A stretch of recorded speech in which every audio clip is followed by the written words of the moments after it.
Akibat aktivitas anak Gunung Rinjani di Provinsi Nusa Tenggara Barat mengakibatkan acara International Conference on Family Planning yang rencana digelar pada tanggal 9 hingga 12 November 2015 di Nusa Dua Bali ditunda menjadi tanggal 25 hingga 28 Januari 2016. Acara ini digelar oleh Badan Kependudukan dan Keluarga Berencana Nasional bersama Bill and Melinda Gates Foundation dan rencananya akan dibuka oleh Presiden Joko Widodo sebagai ajang memperkuat komitmen terhadap KB serta tukar-menukar informasi, pembelajaran, dan pengetahuan tentang perkembangan teknologi kontrasepsi.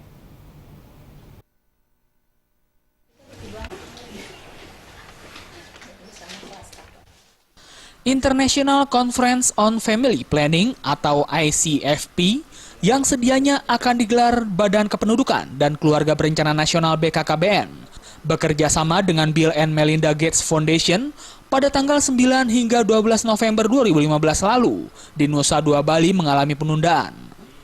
ICFP ditunda akibat aktivitas anak Gunung Rinjani, yakni Gunung Baru Jari yang terletak di Pulau Nusa Tenggara Barat, terus mengeluarkan abu vulkanik hingga ke Pulau Bali, sehingga berakibat buruknya jarak pandang yang membahayakan penerbangan. Menyikapi kondisi alam tersebut, panitia pelaksana ICFP keempat akhirnya melakukan kajian kembali dan diputuskan pelaksanaan ICFP ditunda pelaksanaannya menjadi tanggal 25 hingga 28 Januari 2016 di tempat yang sama, yakni di Bali Nusa Dua Convention Center. Sebanyak 3.000 lebih peserta dari 112 negara diperkirakan akan hadir. Konferensi yang digelar untuk keempat kalinya tersebut merupakan ajang untuk memperkuat komitmen terhadap keluarga berencana atau KB, serta tukar-menukar informasi, pembelajaran, dan pengetahuan tentang perkembangan teknologi kontrasepsi yang rencananya akan dibuka langsung oleh Presiden Joko Widodo. Dalam konferensi pers tersebut, tim asal Indonesia rencananya akan sharing mengenai keberhasilannya dalam menurunkan jumlah angka kelahiran anak. Tahun 1970-an menjadi 2,6 anak per wanita usia subur pada tahun 2002. Nah, itu apa penyebabnya? Kenapa? Faktor-faktor apa? Itu kita ceritakan sehingga bisa dicontoh oleh negara lain.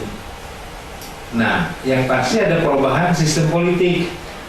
Dulu sentralistik sebelum reformasi, sekarang desentralisasi, diserahkan kepada daerah dan kabupaten kota masing-masing.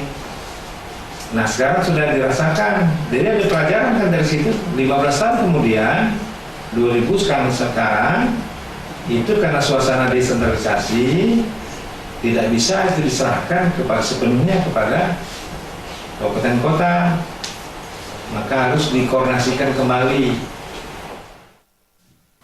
Dari Jakarta, Maria Magdalena dan Eko Yulianto melaporkan. Dan saatnya kami menyampaikan informasi perakiraan cuaca di sejumlah kota besar di Indonesia.